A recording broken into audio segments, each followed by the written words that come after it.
Good morning, everyone, and welcome to the Wilson Center. We are very pleased to be hosting today's book launch, American Diplomacy Toward Lebanon, Lessons in Foreign Policy and the Middle East, authored by Ambassador David Hale.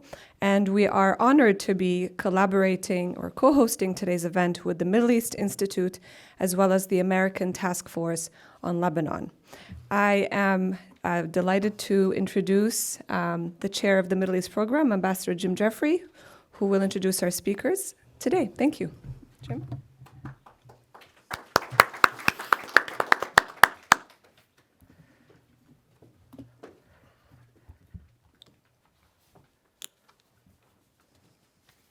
Thank you, Marissa, and welcome everybody today. Special welcome, of course, not only to David, who I'll get to in a second, but also to my friend and colleague and partner in a few crimes in the world of the Middle East, Rhonda. It's good to see you here today.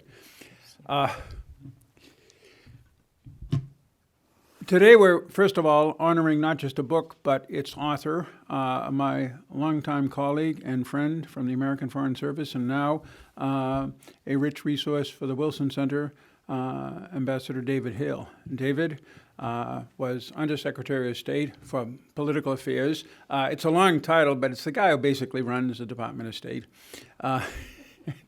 And also Ambassador to Lebanon, Jordan, and Pakistan. One could say he was the guy who was running those countries too, but that would perhaps be a step too far. But I do want to talk a little bit about the book and the theme. Note that it's not just about Lebanon, although Lebanon is a critical microcosm of the Middle East as a whole. It also stresses American diplomacy and the Middle East. Both are important. Certainly, at no time more important than today. For better or for worse, arguably for worse, Wilson Center Kennan program on Russia, or Wilson Center Kissinger program on China and East Asia. Right now, the number one issue in global foreign policy is the Middle East. And it is so important to get real information on what's going on there and where we've gone right and where we've gone wrong, which is what David sets out to do so successfully in his book. American and other diplomats, like their somewhat colleagues, international correspondents, and academic area experts, have the Sisyphusian task of trying to understand a nation, a group, a society, better than the educated members of that society. Seldom succeed, and believe me, I've tried and failed. David is known as somebody who has succeeded to an extraordinary degree, perhaps for a single country in the Middle East of that great core of Arabists, I would say perhaps the best of anyone on one single country, Lebanon. And this all comes out in his book. As Marissa, who was recently out there with him, notes, he has a superpower in navigating all of the groups, that's saying a lot, even by Middle Eastern standards, in Lebanon, and how to work through them. That's not a guarantee of total success in diplomacy, but it is a necessary condition, and David knows that very well. So let me turn it over to, again, my colleague Rhonda, who knows a thing or two about Lebanon and the Middle East, and take it from there. Thank you. Thank you, Ambassador Jeffrey, and thank you, Middle East Institute, Wilson Center, and American Task Force for Lebanon for the invitation. Truly a pleasure to moderate this conversation with Ambassador Hale about his book titled American Diplomacy Toward Lebanon. As you can see, I've been reading and taking notes. There is no dearth of books, policy briefs, and reports about Lebanon and its multiple crises. Yet, in my opinion, none provides anywhere near the scope and depth of analysis about the formulation and implementation of U.S. Lebanon policy as David's excellent book. As Ambassador Jeffrey pointed out in his introductory remark, Ambassador Hale has been involved with U.S. policymaking in the Middle East and Lebanon in particular, and for many years, and in this book provides an insider's perspective of quoting America's oscillations in policies and levels of activities, end of quote, concerning Lebanon. It's a must-read book for scholars of Lebanon and the Levant, of U.S. policy in the Levant, and for practitioners of crisis management and conflict resolution. Although I have to add here, it's sometimes, the lessons you take from this about what not to do in conflict resolution and crisis management. Most of all, Lebanese must read this book to understand the evolution of U.S. policy vis-à-vis their country, what the U.S. did not do at critical episodes in their country's political trajectory, and the main drivers of these decisions and actions. Which gets me now to the book, and I will be moderating a conversation with David and I'm going to leave about 15 to 20 minutes before 12:30 in order to open it up for audience questions. So, the book. So you structured it around 6 episodes in Lebanon political history, starting 1943-44 to 2004. And then you have a concluding chapter after 2008. So why you chose these 6 episodes? And that's the first question. And the second one, or part B, what are the 3 common threads that describe U.S. policy over the span of time that you covered in these 6 episodes and after? Well, thank you very much, and thanks everyone for coming. I look out at the audience, and you all could be up here on stage talking about Lebanon as well. The expertise in this room is quite phenomenal. So luckily, we don't have to go through ABC. We can go right to XYZ, because a lot of audiences, you have to begin to just explain Lebanon and why we would even be focused on it. That's not the case. I've been carrying in my mind over the 3 assignments I had in Lebanon, starting in 1992 and ending as ambassador in 2015. I've been carrying in my mind this book, and I felt it filled an empty niche because I hadn't seen any book that actually addressed the American diplomatic approach to Lebanon. I'm looking at Paul Salem because an article he wrote back when I first went to Lebanon appeared and did exactly that in a scholarly journal, but nothing of book length had done this. And thinking through how to do it, it struck me that the most interesting way to unwrap the American experience in Lebanon would be to look at 6 crises or 6 episodes where we were particularly involved, or in one case where we were actually very much not involved and consciously not involved, and to draw lessons learned from that. And as Jim alluded to, Lebanon is a great place for an American diplomat for a lot of reasons, but one of them is you learn very early how to be a diplomat. As he mentioned, you have to have relations with so many different aspects of that society, all the different communities. So even a relatively junior officer starts to get the skill set you need in order to represent your country in a variety of places. And it was also the case that Lebanese were very keen to draw us into their issues and conflicts, often to counterbalance some other foreign power that was working on behalf of one of their foes. So it's a very complicated game as well. And it also opens up the scope of the whole Middle East. You can look at what we did in Lebanon, and you can see the connecting tissue to all the different issues that run through the Middle East.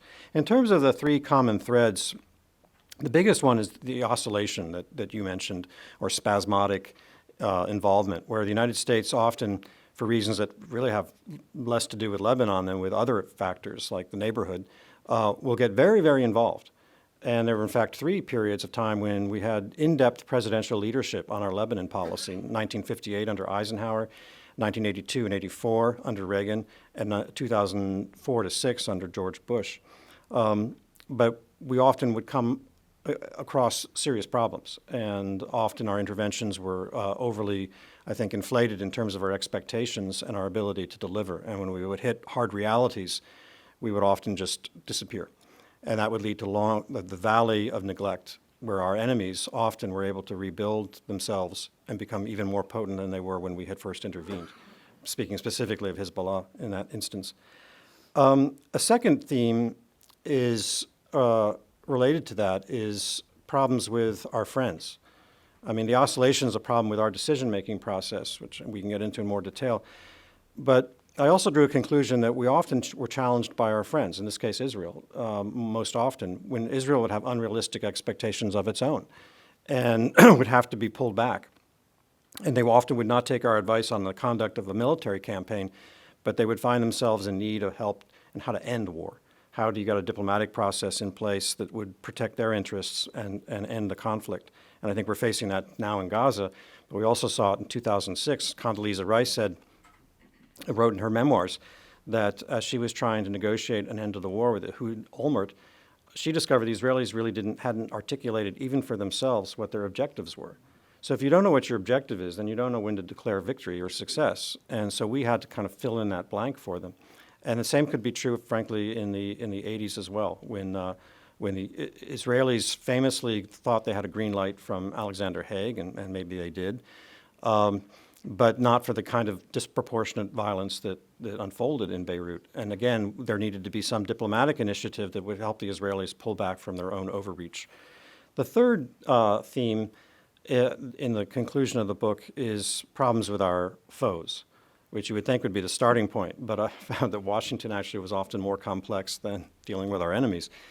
And in that case, I use an analogy with apologies to any political scientist in the room, but that we tend to live as Americans in the world of John Locke, where we think that reason and the rule of law, rationality will prevail. But in the Middle East, it's frankly the landscape of Thomas Hobbes, the Leviathan. And without a sort of major force in a country that's able to pull things together, you have the forces of nature pull it apart, and you have chaos and violence. And even if the people of the Middle East strive and yearn for the land of Locke, they know they live in the land of Hobbes, and sometimes we forget that distinction. The other problem with our foes is that typically in Lebanon, and I see this now as well in Gaza and around the region, is that we, in our strong desire to avoid escalation into a regional war, we tend to focus on the proxies of our enemies. It was the PLO, which was a proxy in the view of the Reagan administration of the Soviets and of Syria, and today it's Hezbollah as a proxy of Iran. And we don't go after the center of the animal, the center of the beast. And so if you don't have a strategy that addresses the mastermind, Tehran, then your strategies to deal with proxies are only going to get you so far and likely to have a recurring pattern. When they regroup, then they will regroup. They will be back, and they will be stronger, and they will have the money and the arms and the financing and so forth that they need in order to make our day miserable. So I'm not saying bomb Tehran every time, but I have noticed even when in 1983 our Marines were killed in a horrible bombing, one of the first acts that we noticed Hezbollah had done, and you think Ronald Reagan was one of our toughest presidents, right? Well, he decided that we're going to retaliate, and we never did. And there's a lot of debate within our system over what happened, what didn't happen, but the fact of the matter is Reagan never retaliated for the murder of 241 Marines.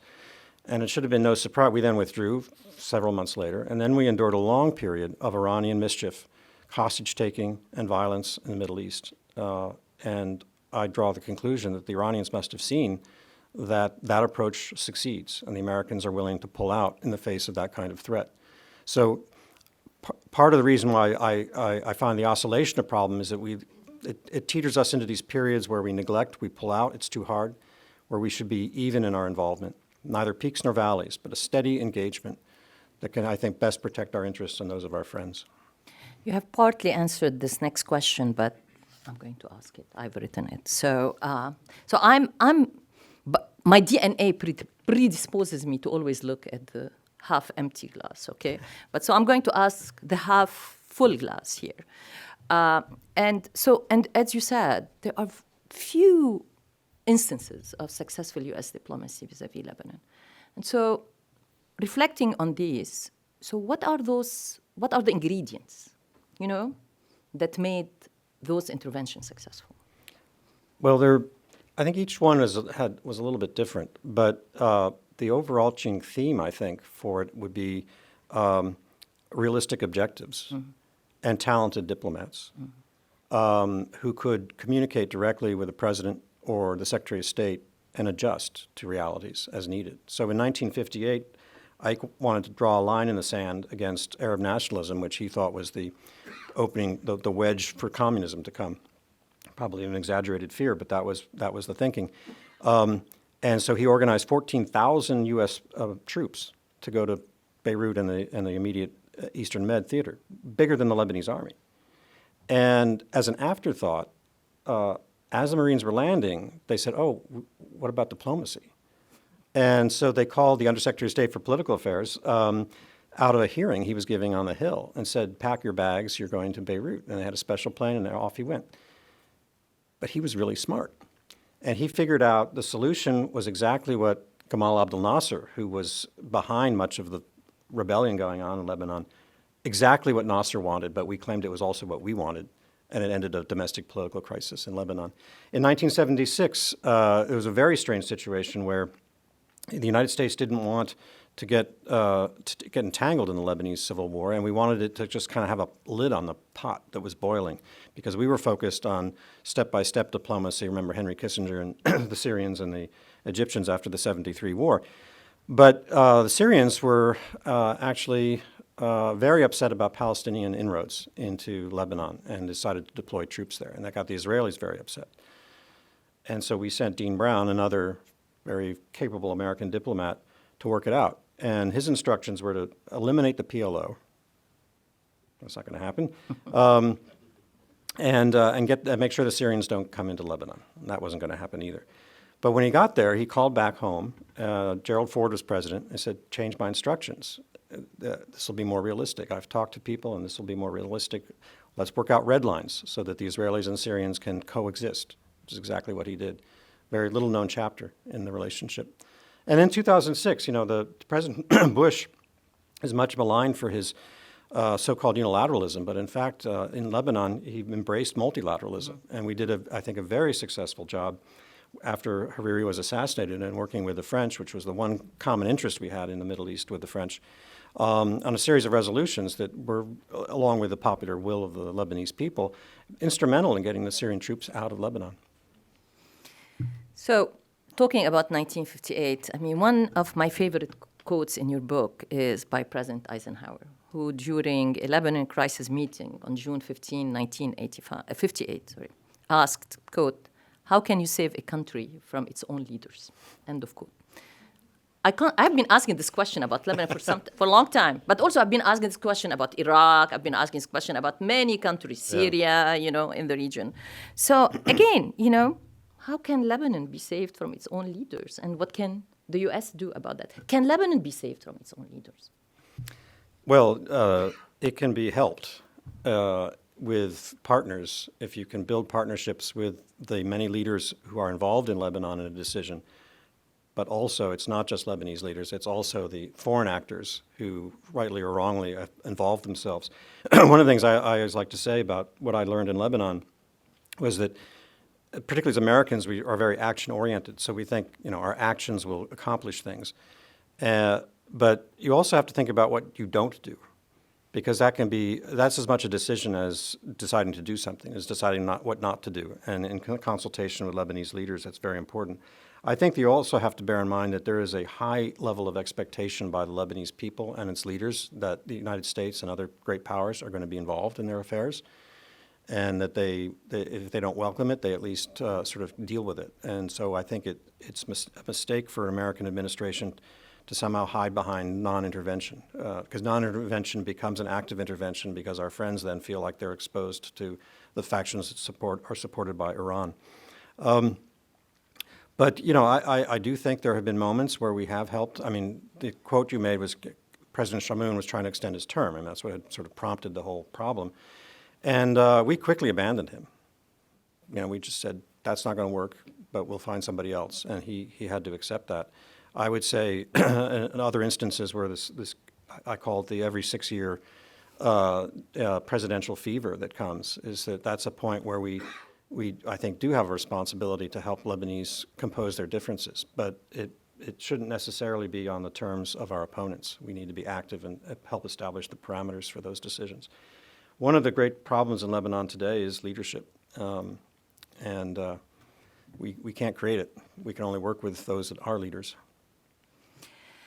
Let's focus a little bit now on Iran, Hezbollah, Lebanese armed forces.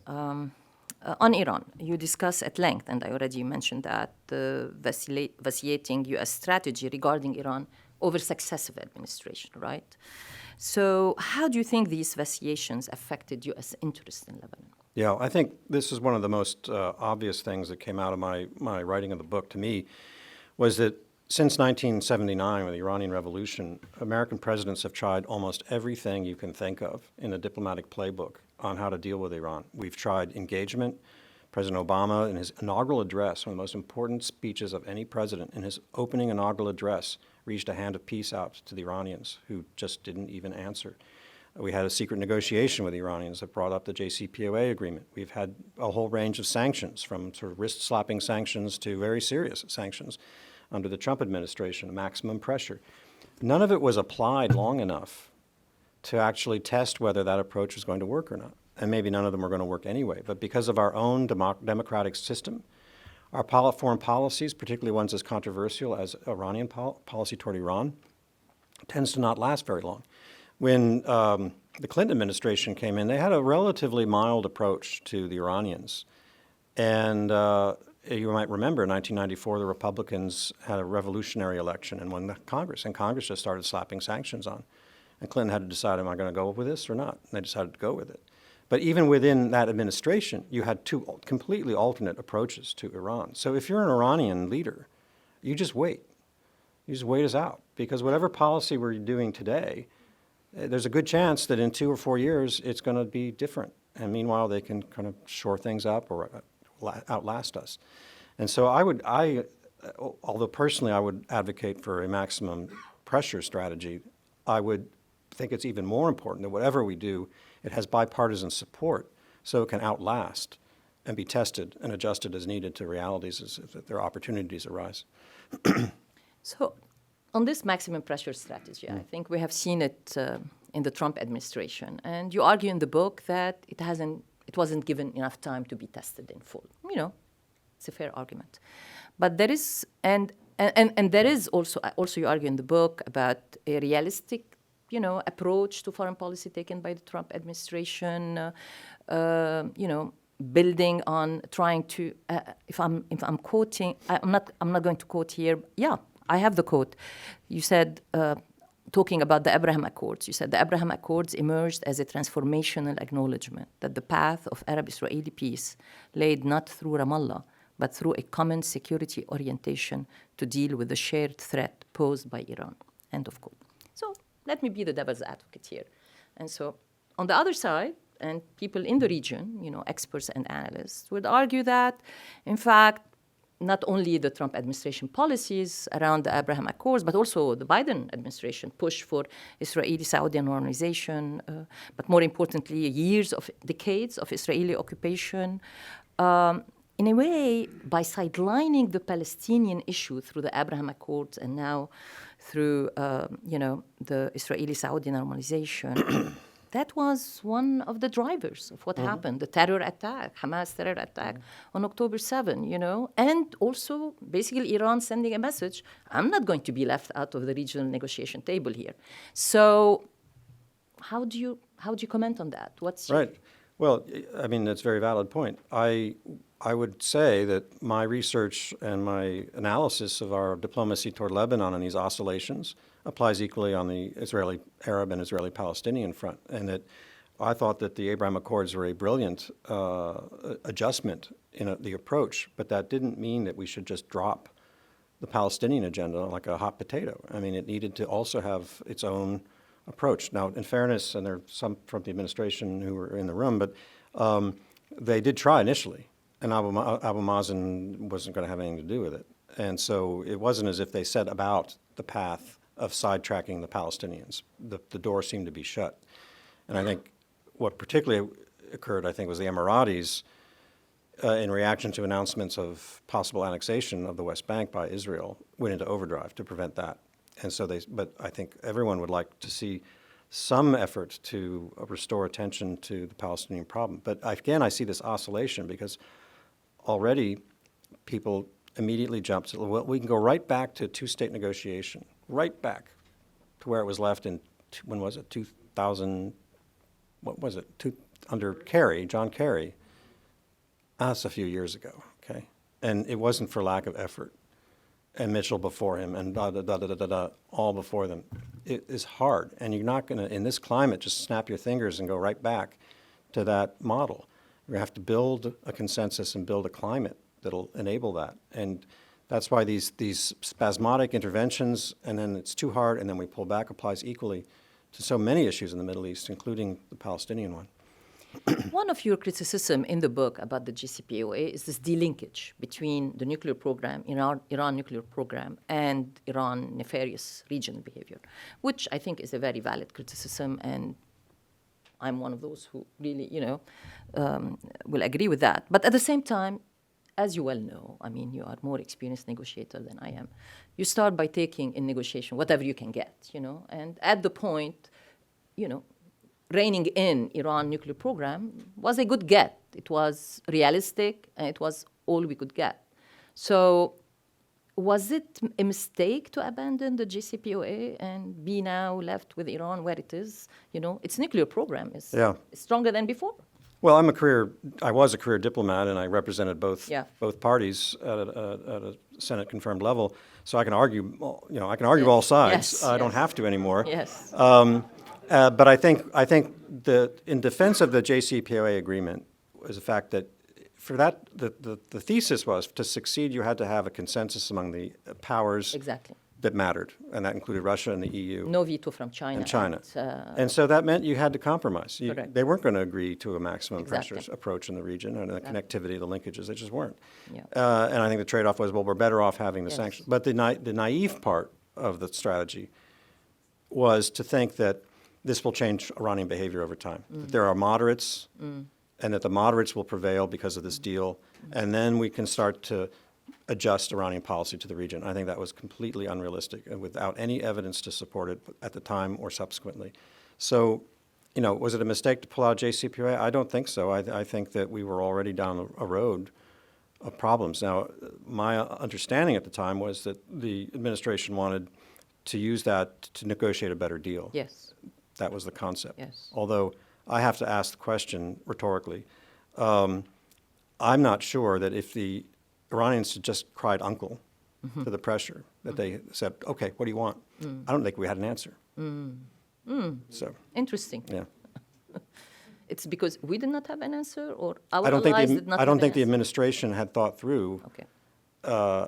what it is we actually wanted. I said that about the Israelis not knowing what Yes, victory is. I think yes. there's a little bit of that going on here as well. Yeah. So talking about the Israelis and centered back in Lebanon. So again, in your comments, in your analysis of the 2000 unilateral Israeli withdrawal, you say that Washington, the way it was done, this hasty unilateral withdrawal, did not give Washington the opportunity to devise a Hezbollah disarmament strategy, which I agree with you, that was a unique opportunity at the time, maybe not to disarm them, but to get a serious negotiation process going, in Lebanon, and then start acting on it. So you argue that this Israeli withdrawal, unilateral nature of it, that there was no time provided nor effort to shape the outcome of the withdrawal, nor much consideration given as to what might happen next. So today, there is talk about 1701 again, about return of the LAF, redeployment of the LAF to the south as part of a deal, after the war in Gaza ends between Lebanon, meaning Hezbollah, and Israel. So the question, and the negotiation of the land borders. So based, again, on your experience, what are the prospects of this happening, given where we are today, in Lebanon, but also regionally? And what consideration should Washington give to what happens next? Yeah. If this is a new opportunity. I'll jump to that, but I want to elaborate briefly on the 2000 withdrawal, Yeah, because please. it is such characteristic a behavior pattern by the Israelis that when they decide that they're going to give something up, it was no longer sustainable for them to take losses in South Lebanon. No one in the country understood anymore why they were there. That Barak thought that was going to be such a gain for moderates in Lebanon that they would sort it out. Well, they're not. It's not a country that's capable of sorting things out like that. The state is so weak.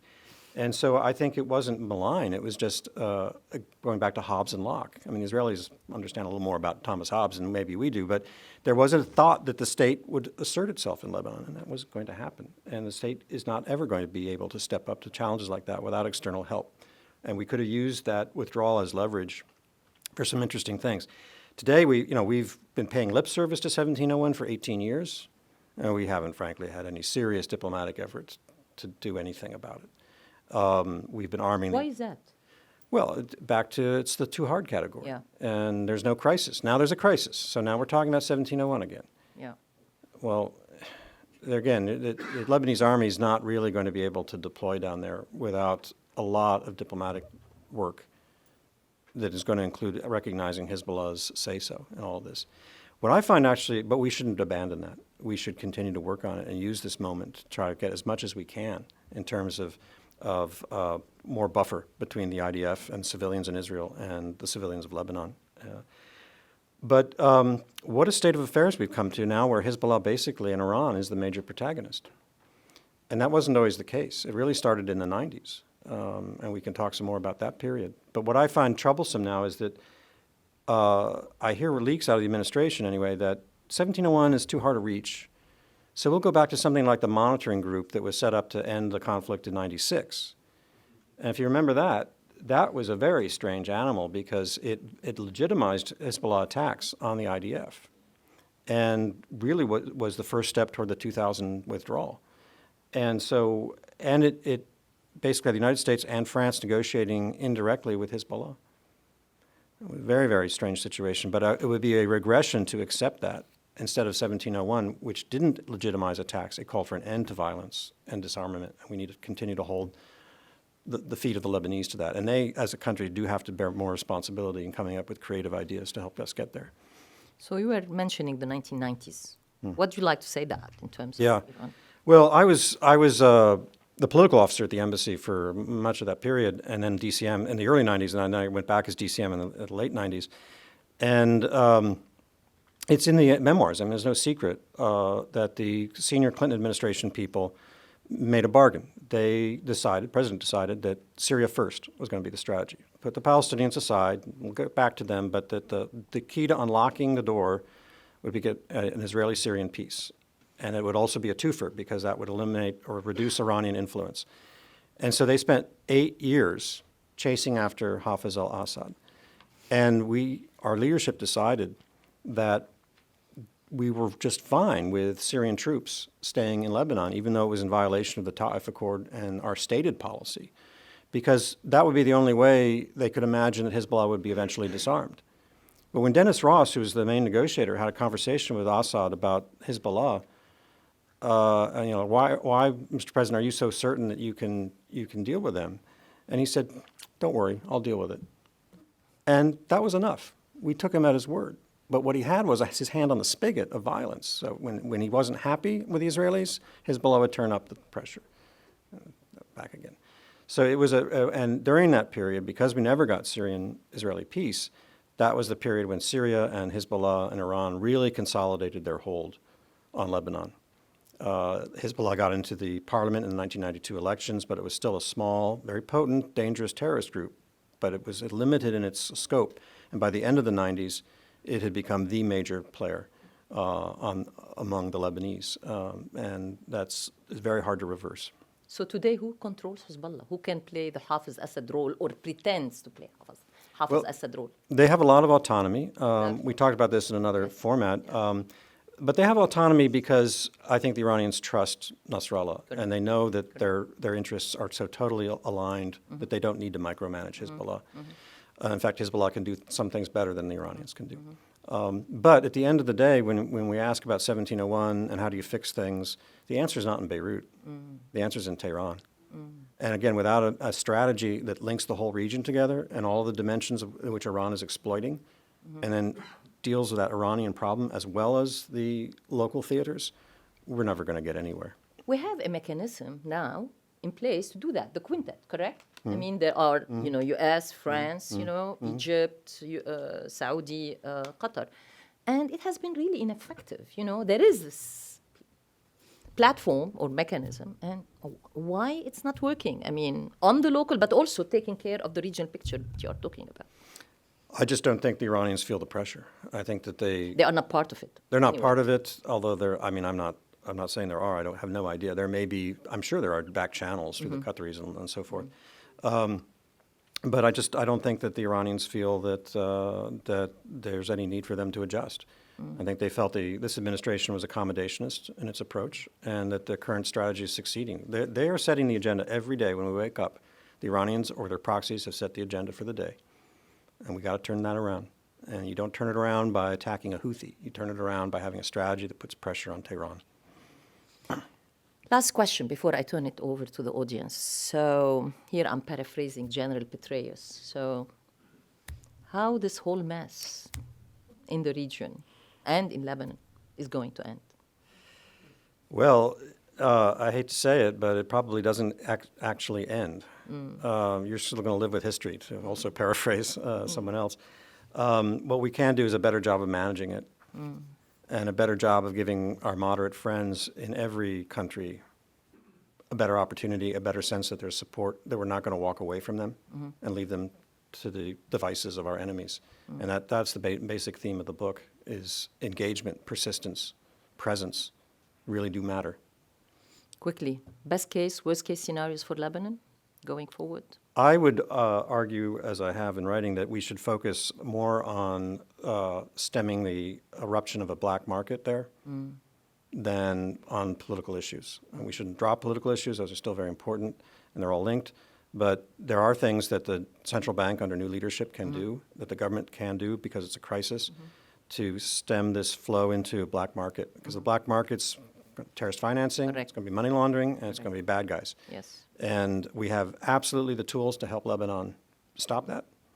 And I think we can, and that's where I would put our effort. Great.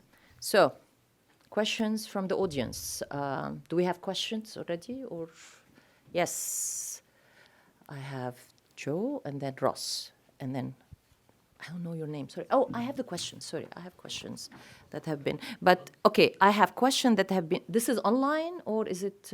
It's online. So okay, let's start with Joe. Question, please. No comments, right? Question and answer. This is called question and answer.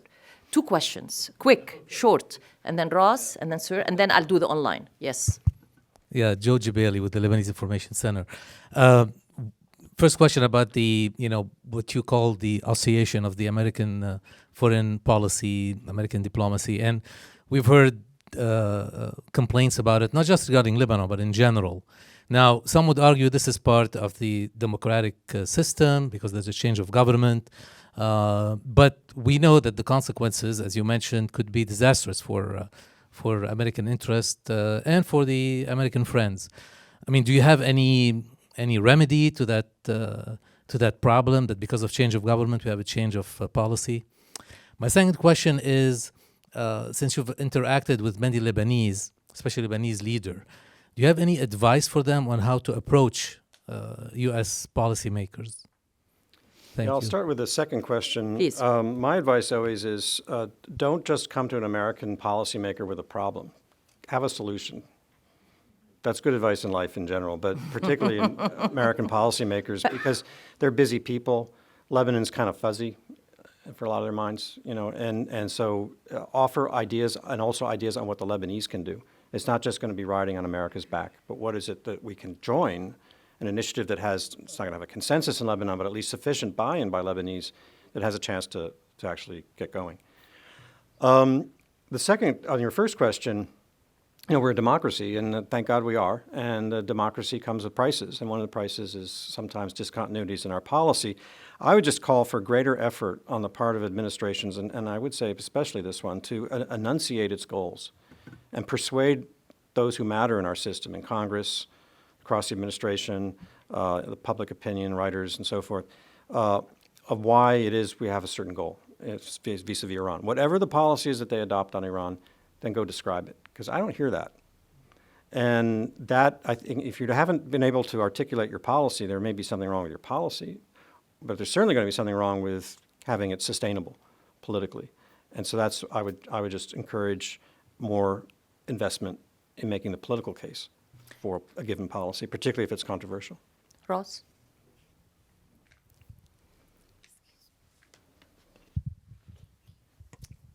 Thank you, David. Ross Harrison from MEI. David, congratulations on the book, and thank you, Rhonda, for doing a great job today. You just said, don't come to us with problems, come to us with a solution. You threw out there several comments about Iran in terms of a more consistent policy, in terms of understanding that Iran is linked to much of what we see in the Middle East today, and you talk about pressure on Iran. So could you elaborate on what specifically you would recommend in terms of applying consistent pressure in order to get the desired outcome, a different desired outcome perhaps than occurred during the Trump administration? Yeah. Thank you very much. Thank you, Ross, and it is published by the Middle East Institute as part of their series. So I want to thank Middle East Institute for getting this book out. The maximum pressure strategy would be a good place to start and maybe double down on it. My understanding is that informally, the oil sanctions have essentially no longer been enforced. And again, you hear rumors that may be changing. Good. Let's do it, and let's say we're doing it. Why be secretive about it? Do it. Do more to pressure point on Iranian military sales and provision of military equipment to our enemies, like Russia.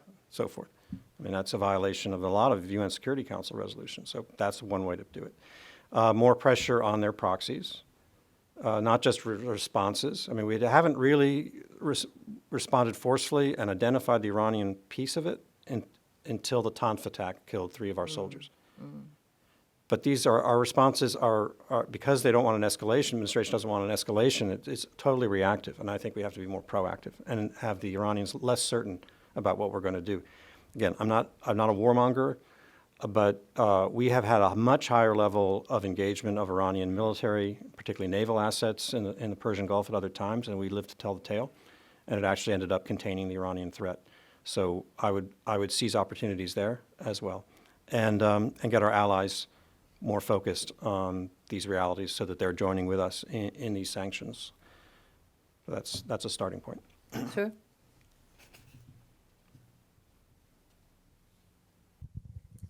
Good morning, Gustavo Damuri from Argentina. Clear to me that the big problem is the Iranians, and you are focused in Middle East. While you guys are busy in Middle East, Iranian is taking over Venezuela, Nicaragua, and Bolivia with the help of China and Russia.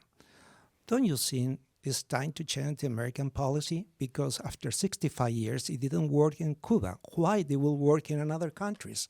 So Cuba is the leader in South America to turn over democracy systems. So I guess it's time to change it. Don't you think so? So what's your question? Why is your opinion about to change the policy? Because these people don't understand to talk. China policy. Yeah. Well, I mean, certainly, I think there's been a bipartisan movement that really started under Trump, but has continued under President Biden, to put far more focus on nefarious Chinese behavior all around the world. I was very much part of it, and I'm not a China expert, but as undersecretary, I was tasked by the secretary to move a lot of our resources, which are people and programs, from the Near East to China-related, the challenge of China. And that didn't mean sending people to Beijing. It meant sending people exactly as you've described. So we have China teams all over on every continent. We have China teams. Now, that's just one piece, diplomacy, but it is designed to give our ambassadors greater access to our knowledge about China and how they are behaving in a given country. We also had to proselytize. I can't tell you how many groups of American ambassadors I talked to who only reluctantly accepted that I was telling them that China was now their priority, because they've been focusing in El Salvador on trade and civil conflict and that kind of stuff. But no, China's now your number one problem. So it was a question of also shifting attitudes and figuring out, collecting data. What is China up to? What are they really up to? Commercially, militarily, diplomatically, public space. I was struck. In Denmark, opinion polling showed China was more popular than America in Denmark. You can believe it. It's because the Chinese were very active in a very well-considered PR campaign, and we were doing nothing in that space because all our money was still in the Middle East because of the legacy wars. So it's like moving it's like moving a battleship. Sort of bad analogy. Moving With a Lebanon, battleship. yeah, sometimes, yeah. But it's moving. Works. It is moving. And it also meant ringing the alarm bells with leaders in those countries so they could see the dangers of cooperation in certain areas with China, Huawei technology, this kind of thing. So I'm going to take the online questions, I think two of them have already been answered, in terms of, there is one question. Iran is now on the cusp of having nuclear weapons. Where do we go from here? I think you have answered this question, unless you want to add something more. Okay. There is another question have to do with, it's asked by Joe Isa al-Khouri. We know him. Many of us know him. The question is there any chance that the U.S. might help establish a federal system in Lebanon? Yeah, I'm struck. Joe's an old friend, and glad you're joined us. I've been struck. Marissa and I went to Lebanon a little over a year ago, and this debate on federalism and autonomous regions is taking off in certain quarters as a reflection of the frustration with the inability of the state of Lebanon to be a state and its inability to confront Hezbollah. And so they'd rather just sort of build in separation.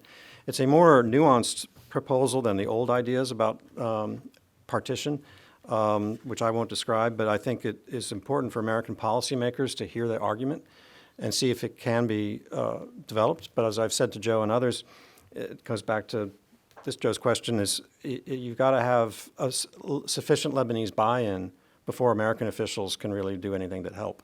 It has to be a Lebanese constructed plan. And at this point, I think it still does need to gather more support from cross-sections of Lebanese society, not just be a project from one group. Do you see it potentially causing a rift? I mean, the kind of rift that will lead to a civil war?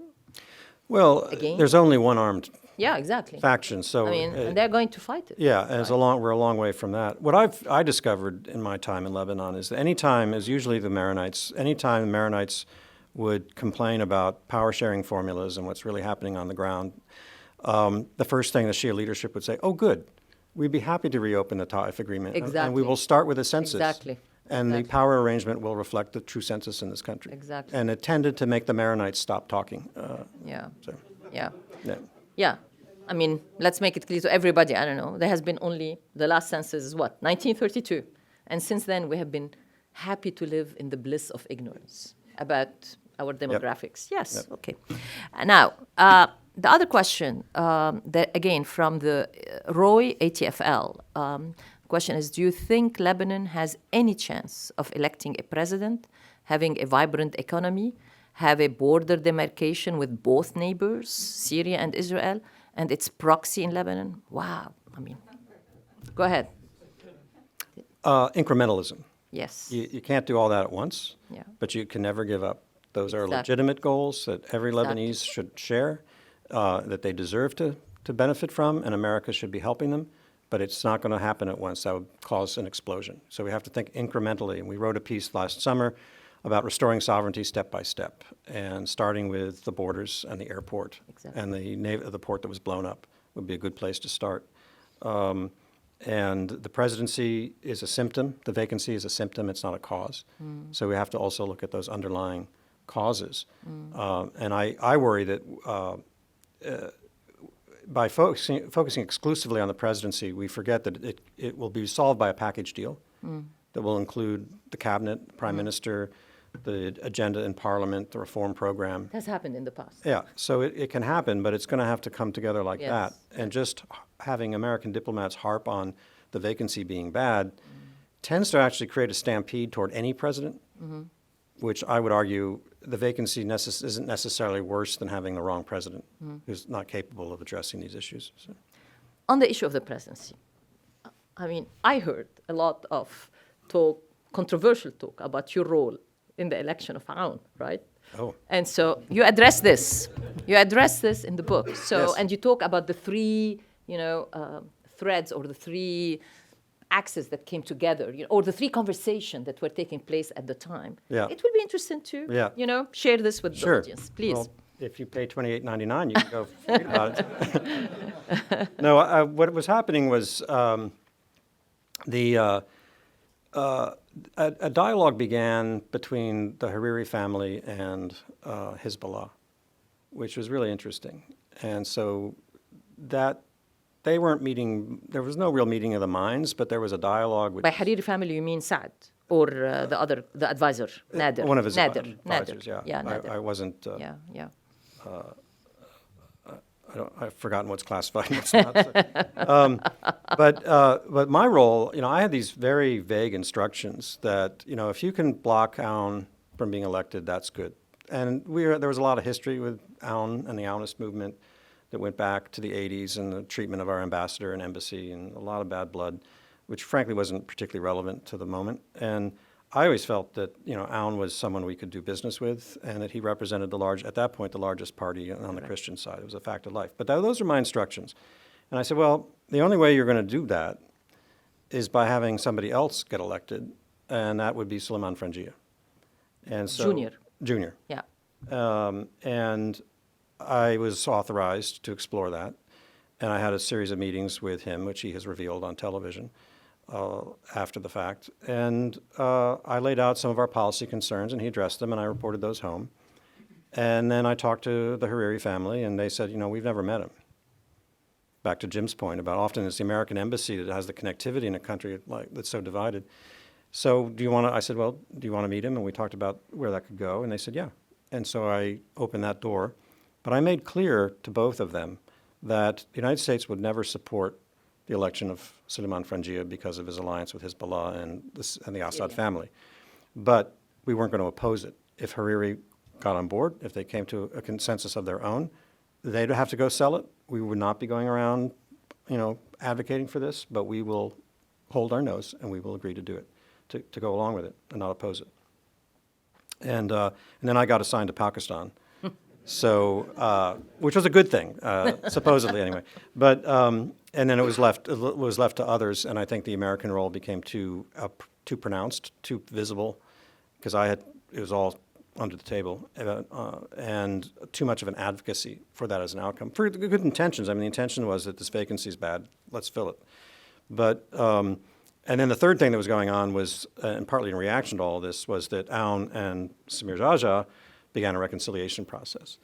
And we didn't know about that for quite a while, actually. So that compelled Hariri to sort of shift, and that brought Aoun into office. So, and, we worked with him, as we will with any president of Lebanon. So. Thank you. Brian Katoulis. Hi, Brian Katoulis, Middle East Institute. Thanks for doing the book, Ambassador Hale. I look forward to reading it. You talked about the oscillations in U.S. policy. I wanted to ask if you could reflect on also the capacities of U.S. policy and how it evolved during your career at the State Department. If you recall, there was this sort of smart power kick from 2006 to about 2012, 2014 or so, QDDRs and things like this. How much did this department itself, State Department, change the tools of soft power, of diplomacy? How much did it evolve, and where are we today? What needs to be invested in today to do the sorts of things to avoid not only these oscillations, but where are our capacities? Where are we strong? Where are we weak? Yeah. I thought QDDR was a great initiative. I thought it became very bureaucratic, and the development of the tool became the objective rather than what are you going to do with the tool. For our audience, online audience, QDDR is? I don't know that I ever knew what it stood for.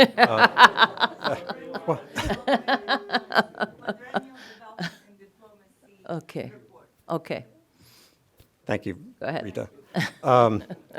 And what I thought was actually more useful, from where I sat anyway, as Undersecretary, was Pompeo's introduction of an enterprise board, where the Undersecretary for Management, the Deputy Secretary, and I, and the budget team and personnel would meet regularly, and we would establish priorities. And that gave us a flexibility and ended the stovepiping, not ended, but it helped address the stovepiping that any bureaucracy is subject to. What happens in the State Department is a bureau, you're sitting next to David, who led one of the bureaus. Once you get your funding, it's like forever, right? I mean, the problem, your funding could long have gone away, but you still got that congressional funding. There's probably some ally in Congress that wants that funding to keep going, and you just can't break out of it, even though you have the house on fire over here that isn't funded at all.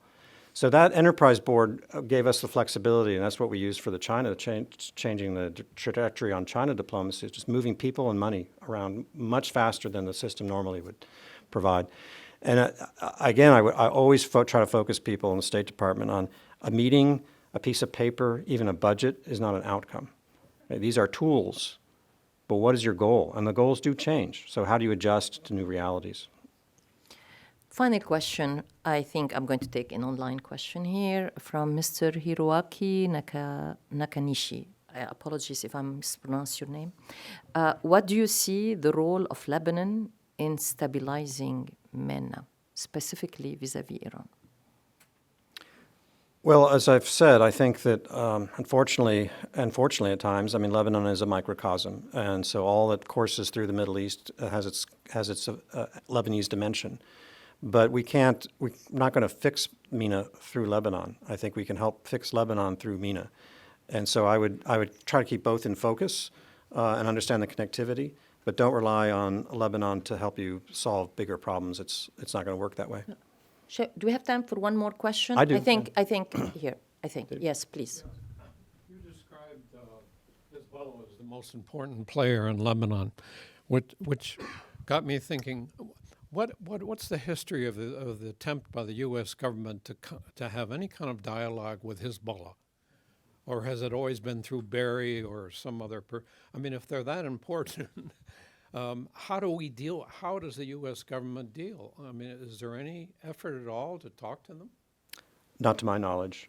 I think because of the heavy legacy of the Marine bombings, 2 American embassies, Khobar, Buenos Aires, down the list, it's a step we're just not going to take. I understand your point. I encountered this when I was supporting George Mitchell on Middle East peace. We were working on a 2-state outcome, and I sort of raised the inconvenient question is, well, Hamas is in charge of Gaza, and we're not talking to Hamas, so what happens to Gaza? And it was just too hard for the administration, that no one wanted to answer the question, and they wanted me to stop asking it, And it was sort of like, well, we'll see how it is when we get there. Well, it's not much of a strategy, and I think this is a similar problem with Hezbollah and neglect. Now we do, when the Hariris are talking to Hezbollah as they were for that brief period, I was fully briefed by the Hariris on what was happening in those discussions, and that was really interesting. We didn't send messages, though, through that channel. We didn't want anything to suggest that we were recognizing or accepting Hezbollah as a counterpart. Now, again, I think that a dialogue with Hezbollah would probably be pretty arid. I don't know that we would influence their behavior or that we would learn very much. I think it's in Tehran where we need to shift the power equation. Exactly. I mean, if we take also from Hezbollah, I think there are 2 files that Iran has veto power over Hezbollah's behavior. One is peace and war with Israel. Nothing will happen there without Iran's approval. But 2 is dialogue with the U.S. I mean, it has to go through Tehran. Otherwise, it's not going to happen. Granted, it's not going to start from our side. But if we want to initiate it, it has to be approved by Tehran. So on this point, thank you very much, David. Thank you. This book, as you can see, lots of notes, highly recommended. Please buy it, read it, especially people of Lebanon who are online, wherever, read it. I mean, it's very important to know how U.S. policy has affected our country and will remain to affect our country. Thank you very much. Thank you, Rhonda. Thank you.